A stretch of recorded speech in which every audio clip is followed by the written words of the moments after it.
Ay, magandang araw mga ka-POC. So, nandito kami ngayon sa Botolan, Zambales, sa Haya Nature Resort. Meron kaming event dito, wedding. So, may dala-dala ako ngayon na POC radio. Ito po yung bagong tinetesting natin. Isa po sa pinakamura na POC sa market natin. Ito pong brand po na Yanton. So, ang dala ko po dito, ito yung pinaka top of the line ni Yanton, which is yung model po nila na merong VHF and UHF. And also, mamimili lang po VHF or UHF and POC po. Ito po yung ni Cygnus. Ito po ang kanyang competitor ni Cygnus NX200UV. So, dala-dala ko po ngayon para i-testing ko po. Pinahiram po ito ng ating supplier. So, papakita ko po sa inyo. Ito po siya. Ayan. So, ito po yung model na to. Ito po yung radio natin na Yanton. So, ang kanyang feature po is, unang-una po, POC siya and UHF po itong dala ko. Pero meron po itong variant na VHF naman. Hindi po siya dual band mamimili lang po kayo VHF or UHF. So kung makikita nyo po, ito yung kanyang antena. Ito po ang antena ng kanyang analog.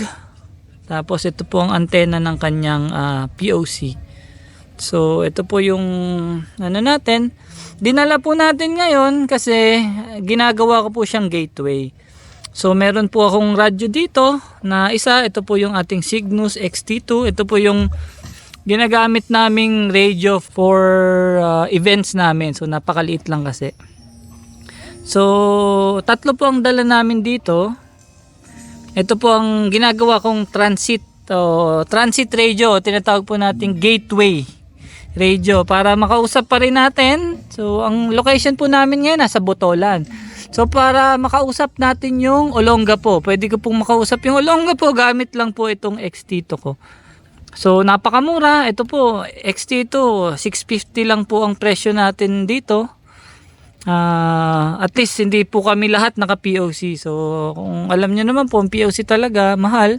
Kung lapit-lapit lang naman kayo, pwede po kayong gumamit nito as a gateway radio para makausap niyo yung ibang POC sa malalayo. So magre-radio check tayo kay Sir Teji. Si Sir Teji po nasa Olongapo. Pre.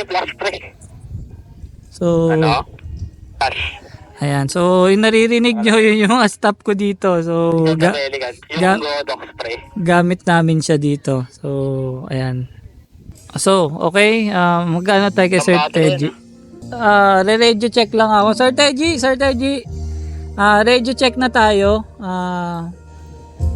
Pwede ka nang mag-record, sir, go ahead.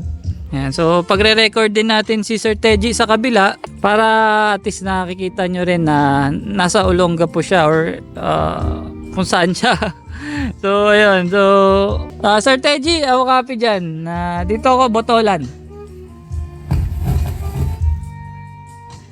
Loud and clear po sir dito po sa Olongapo. Ayun, copy sir, loud and clear ka sir. Gamit ko sir XT2 na Cygnus. Naka-transit siya sa naka-transit siya dito sa Yanton. Go ahead.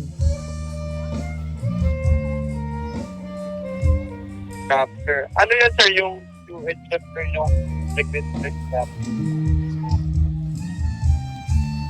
Sir, sir, medyo sir, maingay dito. UHF po sir yung gamit niyo sir na frequency sir. Oo, 10-4 copy sir, UHF ang gamit kong frequency dito.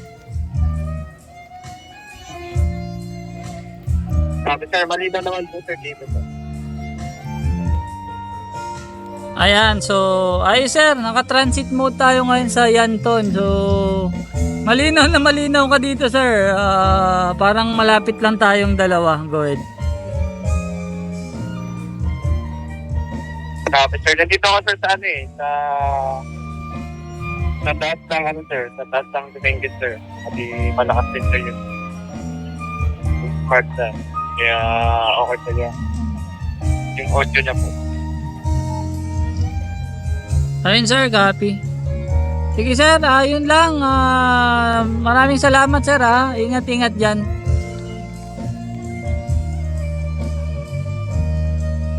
Grabe po sir, ingat din po kayo.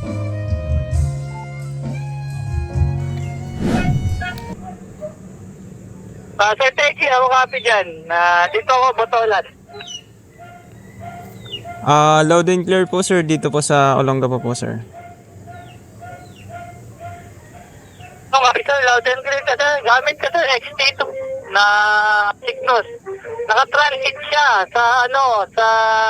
naka-transit siya dito sa Yanton. Go ahead. Copy sir. Ano yan sir, yung UHF sir, yung frequency sir yung gamit niyo po? Sir, sir, medyo, sir, maingay dito. UHF po sir yung gamit niyo sir na frequency sir. 10 po copy, sir. UHF ang gamit kong frequency dito.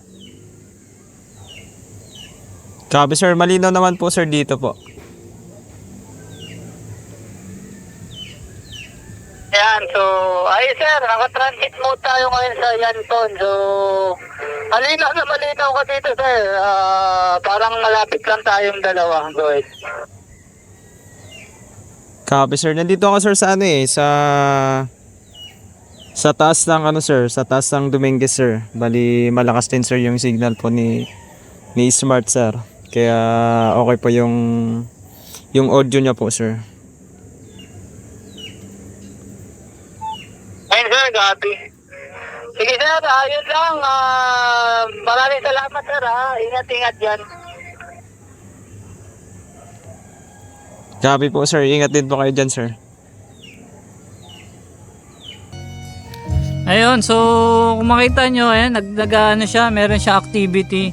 Ito pong nasa taas, nakikita niya po, ito yung POC. Ito pong kalahati niya yung kanyang analog. So nagta-transit mode siya. So ito lang ang gamit namin. Lagay mo lang sa isang lugar to.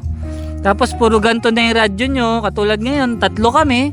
Pwede namin 3 makausap yung nasa Olongapo kahit naka UHF lang kami na 2 watts lang po ito, itong Cygnus na to. So ayan lang, marami po tayong ilalabas pang video dito. So ito, parang preview lang.